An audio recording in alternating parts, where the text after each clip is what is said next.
jawaban dan sumber kekuatan di saat tak berdaya. Dia yang memegang tanganku. Puji Tuhan, kekasih Tuhan, kita akan menyampaikan pujian, penyembahan, dan kita meresponi firman Tuhan menjadi pegangan di dalam kita menjalani kehidupan sehari-hari. Mari kita berdoa. Bapa Surgawi, pada saat ini kami mau beribadah streaming. Mari Tuhan berkati setiap pribadi, diberkati Tuhan. Pengurapan Roh Kudus atas kami semuanya, Tuhan dimasyurkan dalam nama Tuhan Yesus Kristus. Amin.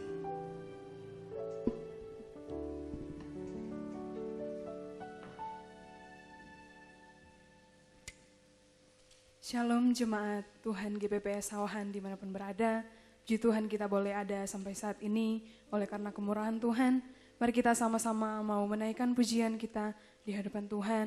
Allah kita, Allah yang berkuasa, Allah yang sanggup mengatasi segala perkara dalam kehidupan kita.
Firman Tuhan. Terima kasih Tuhan Yesus. Kami percaya akan firman-Mu Tuhan. Kami yakin akan firman-Mu, bahkan hidup kami hanya ditentukan oleh perkataan-Mu.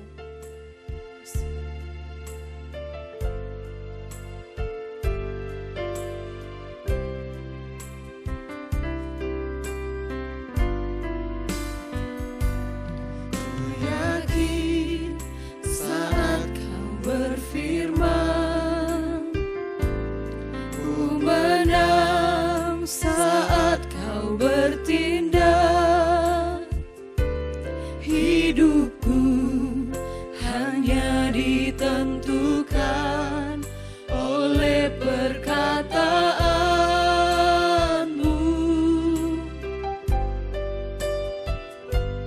Ku aman karena Kau menjaga. Ku kuat karena Kau menopang. Hidupku hanya ditentukan oleh kuasa-Mu. Bagi Tuhan, Bagi Tuhan tak ada yang mustahil. Bagi Tuhan tak ada yang tak mungkin.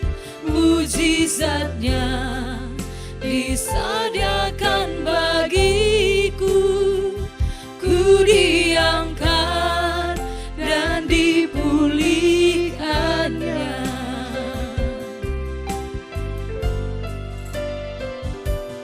Ku yakin saat Kau berfirman, ku menang saat Kau bertindak. Hidupku hanya ditentukan oleh perkataan-Mu. Ku aman karena Kau menjaga. Ku kuat karena Kau menopang. Hidupku hanya ditentukan oleh kuasa-Mu. bagi Tuhan,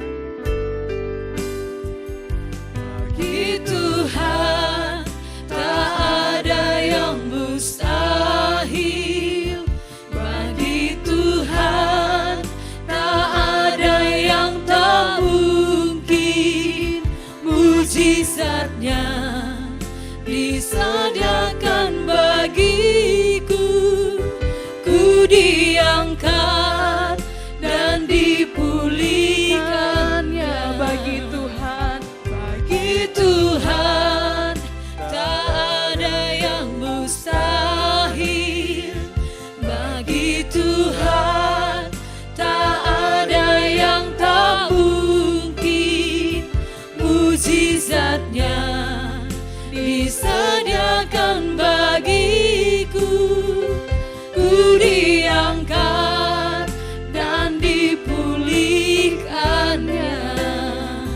Ku diangkat dan dipulihkannya. Ku diangkat dan dipulihkannya. untuk doa dan pemberitaan firman Tuhan diserahkan kepada Bapak Pendeta Dr. Sewi Elianto. Mari kekasih Tuhan kita berdoa untuk menerima firman Tuhan ini. Kesempatan yang Tuhan berikan kepada kami untuk mendengarkan firman Tuhan.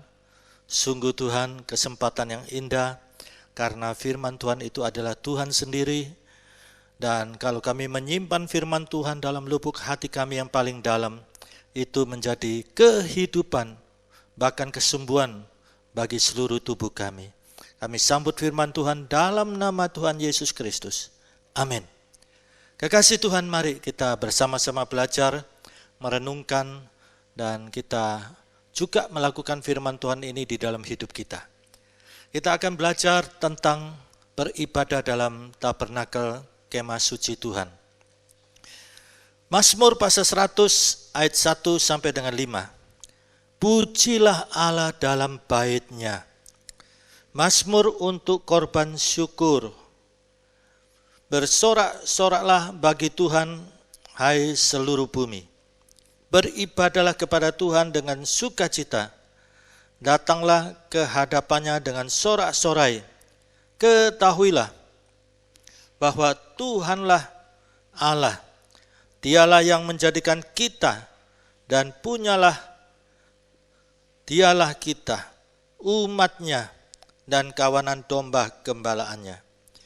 Masuklah melalui pintu gerbangnya dengan nyanyian syukur. Ke dalam pelatarannya dengan puji-pujian. Bersyukurlah kepadanya dan pujilah namanya.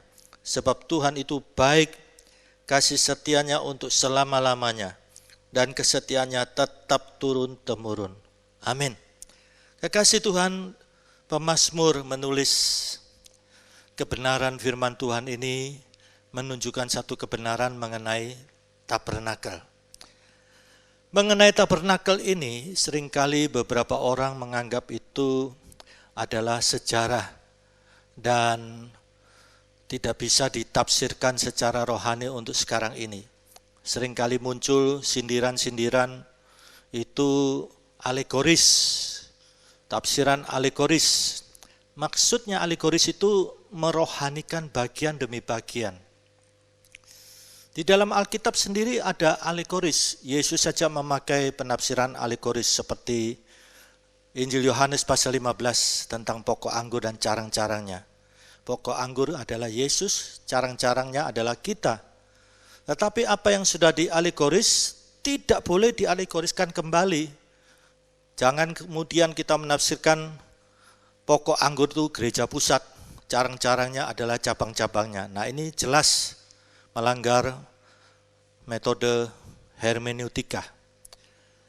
Kekasih Tuhan, tabernakel itu di dalam perjanjian lama itu ada 15 pasal. Keluaran pasal 25 sampai pasal 40. 15 pasal. Tentunya Tuhan mempunyai maksud dengan kebenaran ini. Belum lagi kita lihat kitab-kitab Pentatuk, kitab bilangan, imamat, juga menyebutkan tentang tabernakel.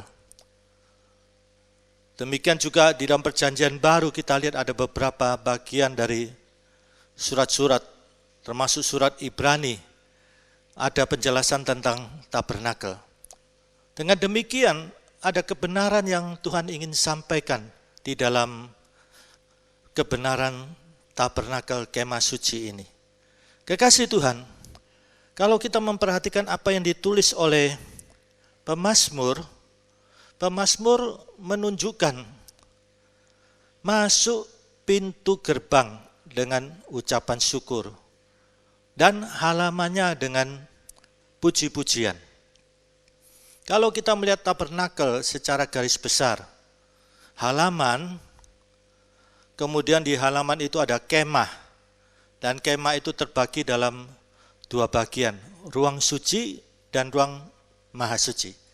Jadi tabernakel secara keseluruhannya 3 bagian, halaman, kemudian kemah ya, halaman, ruang suci, ruang maha suci. Pemazmur mau mengajarkan supaya kita masuk pintu gerbang kemah suci ini dengan ucapan syukur. Masuk lagi lebih dalam halaman dengan puji-pujian.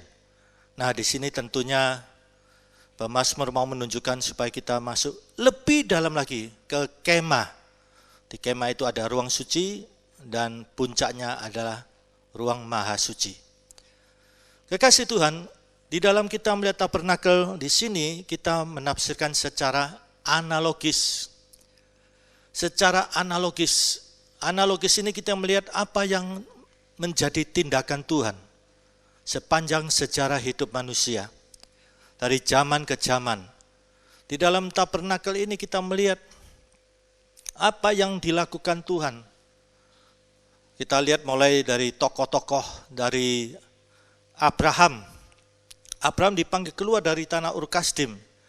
Dalam perjalanan ke tanah perjanjian dia tidak tahu tanah yang mana akan dituju dan kapan sampai dan akan jadi apa dia di situ. Tetapi Abraham dia taat, dia berangkat ke tanah perjanjian dengan iman, dengan percaya bahwa Tuhan yang memanggil itu pasti menyediakan tempat yang dijanjikan itu. Itu sebabnya dia disebut bapak orang beriman. Sepanjang perjalanannya Abraham membangun mezbah. Dan mezbah yang terbaik untuk Tuhan.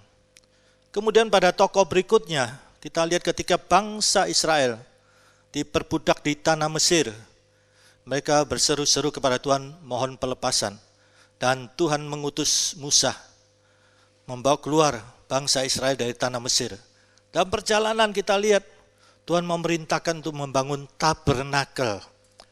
Dan Tuhan tentukan Besaliel Aholiab yang dipenuhi dengan roh Tuhan. Diberikan keahlian, pengertian, pengetahuan untuk membangun tabernakel. Dan tentunya membangun tabernakel ini bukan sembarangan.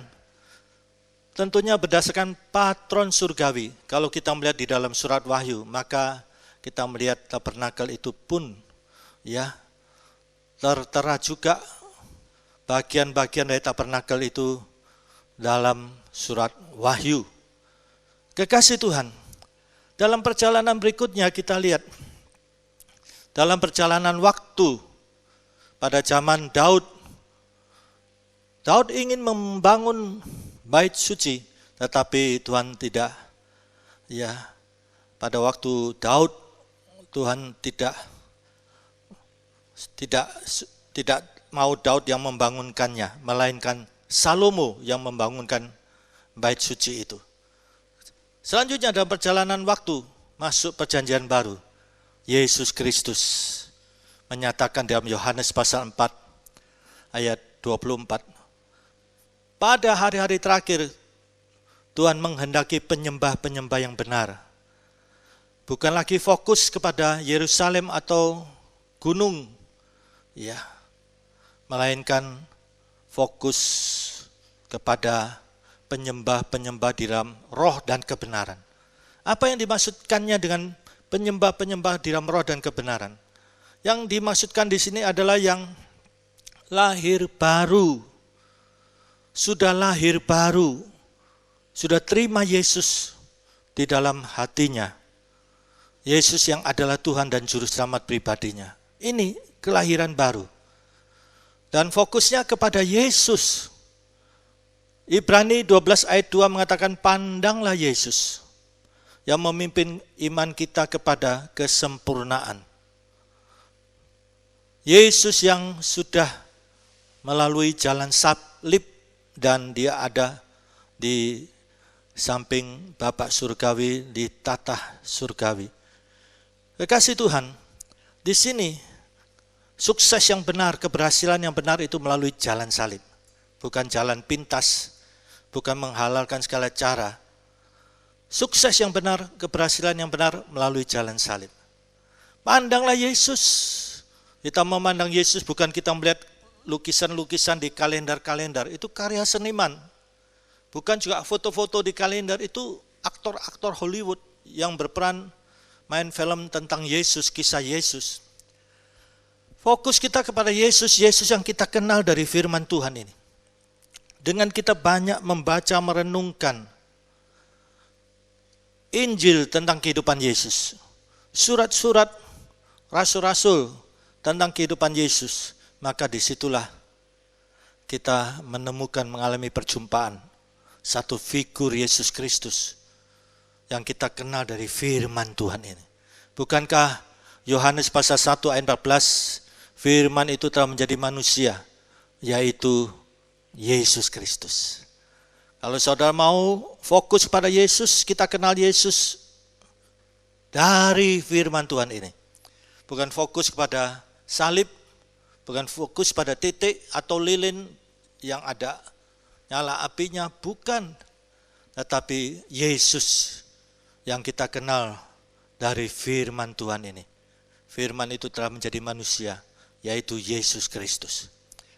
Kekasih Tuhan, disinilah kita melihat penafsiran secara analogis.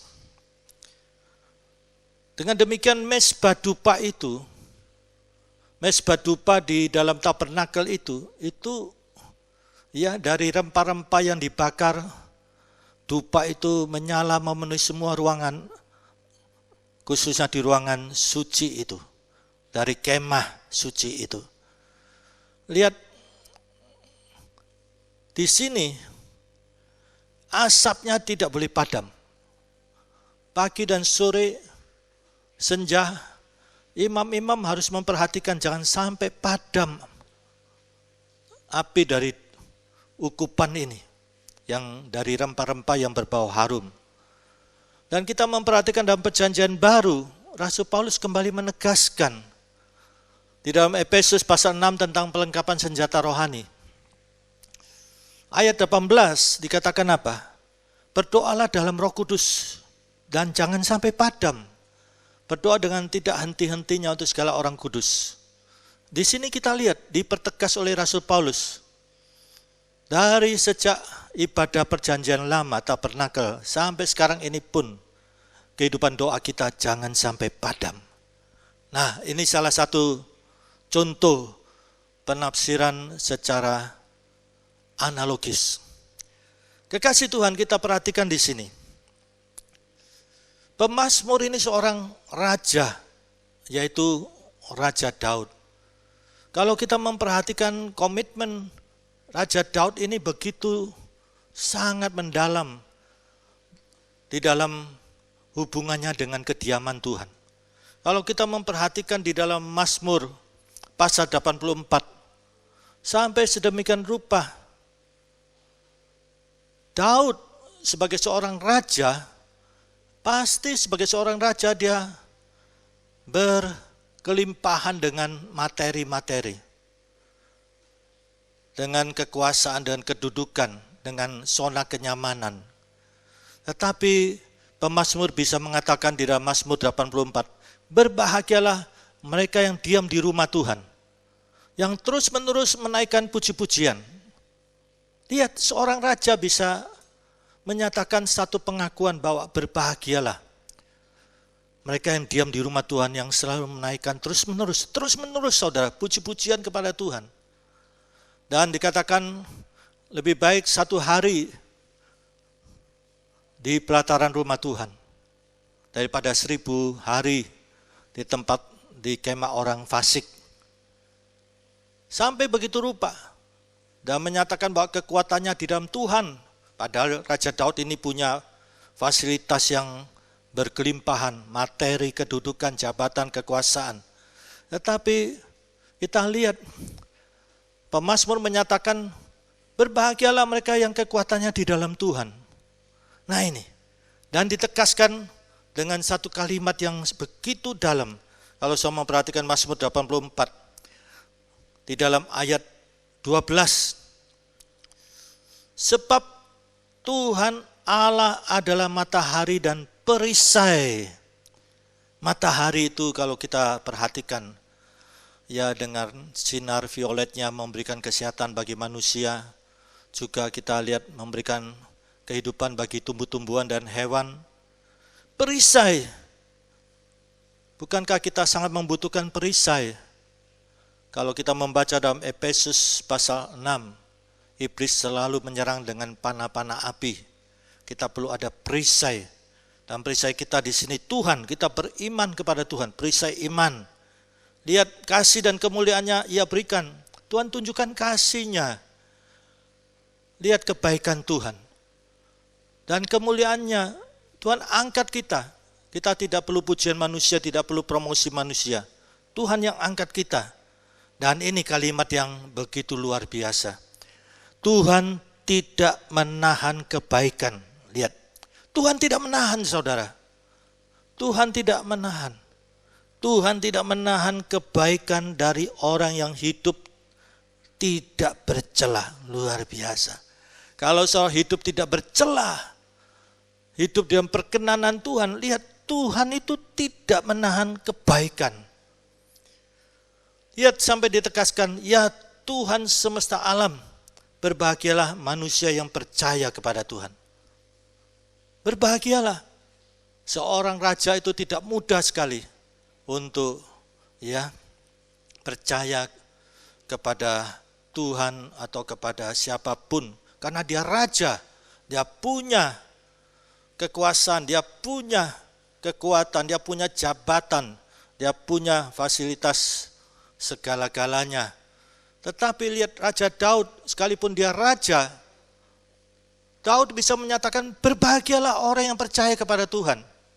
Dan Tuhan yang kita kenal, pemazmur katakan apa di dalam ayat 11, ayat berikutnya. Lihat, Tuhan itu baik. Tuhan itu baik, kita perhatikan. Sampai begitu rupa Tuhan sebutkan. Tuhan itu tidak pernah meninggalkan kita. Ya, Tuhan itu tunjukkan kasih-Nya kepada kita. Tuhan itu selalu menunjukkan pembelaannya kepada kita. Lihat, berbahagialah orang-orang yang diam di rumah Tuhan, yang terus-menerus memuji-muji Tuhan. Berbahagialah manusia yang kekuatannya, nah ini, kekuatannya di dalam Tuhan. Itu tidak mudah saudara, tetapi Raja Daud bisa menyatakan itu. Raja Daud bisa menyatakan bahwa Tuhan itu sangat baik bagi orang-orang yang percaya kepada Tuhan. Kekasih Tuhan, kita perhatikan di dalam Mazmur 100 ini. Di dalam Mazmur 100 kita sudah membaca bagaimana pemazmur masuk hadirat Tuhan itu. Masuk itu dengan korban syukur. Mazmur pasal 100. Mazmur untuk korban syukur, korban syukur. Kita lihat korban di sini, kekasih Tuhan. Itu bukan korban yang kita memberi kolekte, itu memang korban, tapi pengertian yang lebih dalam, korban itu apa yang kita berikan dengan rasa sakit, itu korban. Saya memberikan contoh konkret, seorang ibu anaknya sakit mata, dibawa ke dokter. Dokter katakan mata anak ibu ini rusak, harus diganti. Karena ibu ini sayang anaknya, ibu ini mengorbankan biji matanya untuk anaknya. Diberikan dengan rasa sakit, dia berkorban dengan rasa sakit. Nah ini namanya korban. Kekasih Tuhan, lihat. Mazmur untuk korban syukur. Dalam situasi kondisi sekarang ini pandemi, dan kita melihat Indonesia pun kena dampaknya.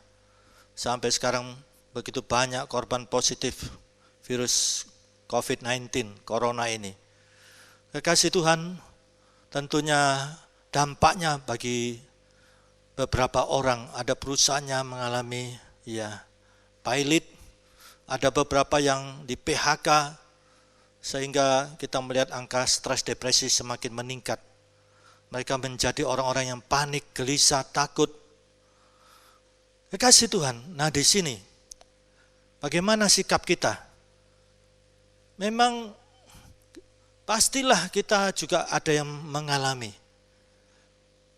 dalam situasi kondisi yang demikian. Tetapi kekasih Tuhan, kita ini bisa mengucap syukur dalam situasi kondisi yang demikian. Bukan saja pada waktu kita dapat rezeki, naik pangkat, kita baru mengadakan syukuran, hajatan. Apa bedanya dengan orang duniawi? Tuhan mau kita ini berbeda dengan orang duniawi. Di sini kekasih Tuhan, pemazmur mengajarkan supaya kita mempersembahkan korban syukur. Kalau kita memperhatikan tentang korban syukur ini, kita bisa memperhatikan di dalam Mazmur pasal 50 ayat 4. Mazmur 50 ayat 23. Kita baca ayat 23. Mazmur pasal 50 ayat 23. Siapa yang mempersembahkan syukur sebagai korban, ia memuliakan Allah. Siapa yang jujur jalannya, keselamatan yang dari Allah akan kuperlihatkan kepadanya. Lihat, dalam situasi kondisi mungkin kita kena dampak ya dari pandemi ini, dari wabah virus ini. Kekasih Tuhan, lihat, kalau kita bisa mempersembahkan syukur sebagai korban, ini memuliakan Tuhan. Tapi ingat baik-baik, siapa yang jujur jalannya, jadi jalan hidupnya genah, ya, bukan kemudian dia berbuat dosa, kena masalah, kemudian mengucap syukur. Bukan demikian. Kalau yang demikian itu harus datang kepada Tuhan bertobat. 2 Tawarik pasal 7 ayat 14, ya, supaya kita merendahkan diri di bawah kaki Tuhan. Ya, merendahkan diri, datang kepada Tuhan bertobat, maka Tuhan akan memulihkan. Di sini siapa yang jujur jalannya? Ya, kalau saudara sudah hidup genah, ya, kemudian kena dampak dari wabah sekarang ini, lihat, keselamatan dari Tuhan akan kuperlihatkan kepadanya. Ini Tuhan akan tunjukkan, ya, keselamatan yang dari Tuhan, pertolongan yang dari Tuhan, ya, pembelaan yang dari Tuhan. Nah, pemazmur tunjukkan caranya, yaitu kita masuk pintu gerbangnya dengan ucapan syukur, mengucap syukur. Ini, jangan sampai kita berdosa di dalam perkataan, pikiran, perasaan hati kita, tindakan kita. Ya, kita terus maju, kita memuji Tuhan, naikkan puji-pujian bagi Tuhan, naikkan puji-pujian. Dan kita akan dibawa lebih masuk lagi ke kemah, ya, di ruangan suci itu. Ruangan suci itu ada 3 alat, meja roti, ya. Meja roti ini berbicara dengan penafsiran analogis, ya, firman Tuhan. Kemudian pelita emas itu adalah kesaksian, ya, karunia-karunia roh pelayanan kita. Kemudian di atasnya ada mezbah dupa, ya, itu dengan kita melihat penafsiran analogis yang sudah saya ungkapkan di awal, ya, melihat secara analogis, yaitu pujian penyembahan, doa pujian penyembahan, dan itu jangan sampai padam. Di sini menunjukkan bahwa mati hidupnya rohani kita di sini kuncinya, mezbah dupa kita. Mengapa seringkali firman Tuhan terasa kering, pelayanan kita kering, sehingga kita hanyalah menjadi seorang yang aktif tapi agamawi saja. Kita ingat Yeremia 17 ayat 4 dan 5. Ya, terkutuklah mereka yang mengandalkan manusia, mengandalkan kekuatannya, dan nah ini yang hatinya menjauh dari Tuhan. Apa yang akan dialami? Keadaan yang tidak baik, ya, semak-semak duri, satu masalah belum selesai, datang lagi masalah yang lain, ya, padang asin, kekeringan, tidak ada kehidupan di situ. Nah ini karena hatinya jauh dari Tuhan. Nah, jangan sampai kita ini kelihatannya aktif, ya, aktivis, ya, tapi hati kita sudah jauh dari Tuhan, agamawi. Jangan sampai teguran Tuhan kepada Sidang di surat Wahyu, engkau kelihatannya hidup, tapi sebenarnya engkau mati, engkau sudah mati rohanimu. Kekasih Tuhan. Nah, di sini mezbah dupa ini tidak boleh padam. Ini menaungi meja roti dan menaungi pelita emas. Mati hidup rohani saudara tergantung dari mezbah dupa ini. Nah, di sini saudara, karena ruangan itu semua disalut dengan emas, emas yang murni. Di sini kemurnian itu dikerjakan oleh Roh Kudus. Saudara bertekun di dalam firman, bertekun di dalam pelayanan karunia roh, bertekun di dalam doa pujian penyembahan, di dalam pimpinan Roh Kudus, di dalam pimpinan Roh Kudus. Nah, di sini saudara, kita akan mengalami perobekan daging, ya, keinginan daging, keinginan mata, keangkuhan hidup.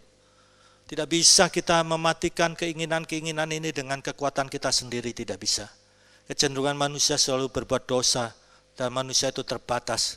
Kita perlu, ya, anugerah Tuhan, dipimpin Roh Kudus.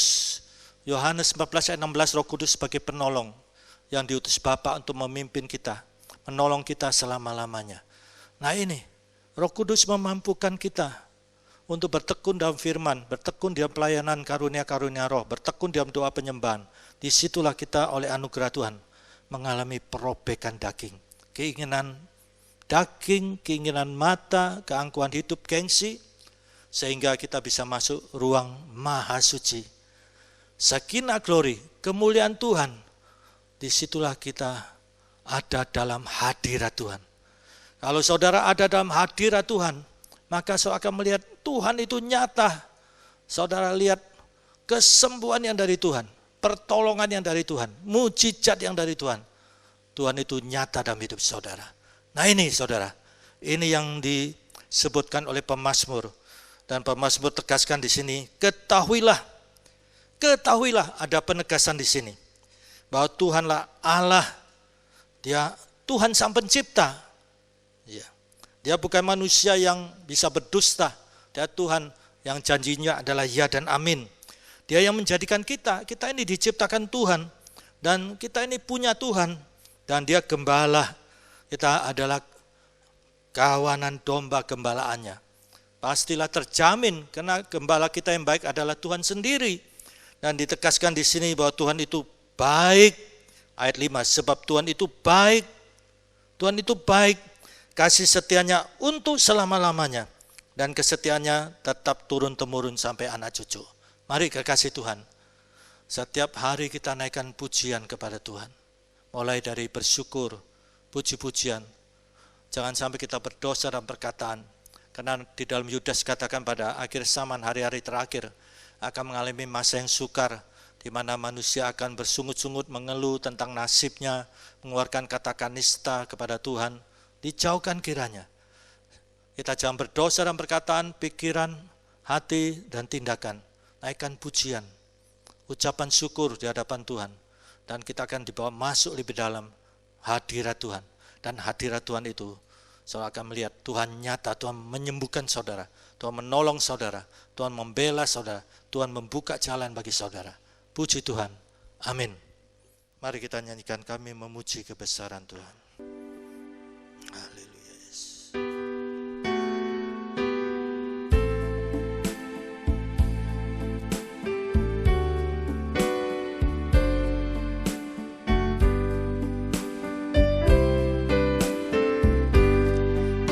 Kami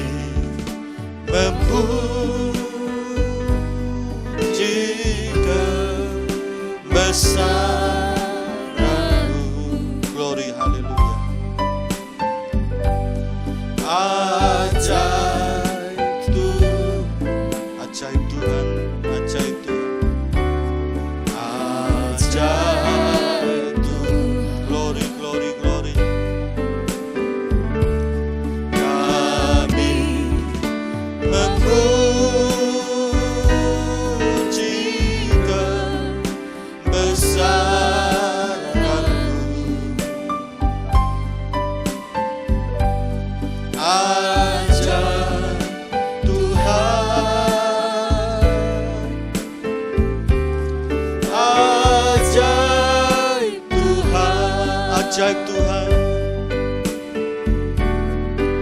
ajaib Tuhan.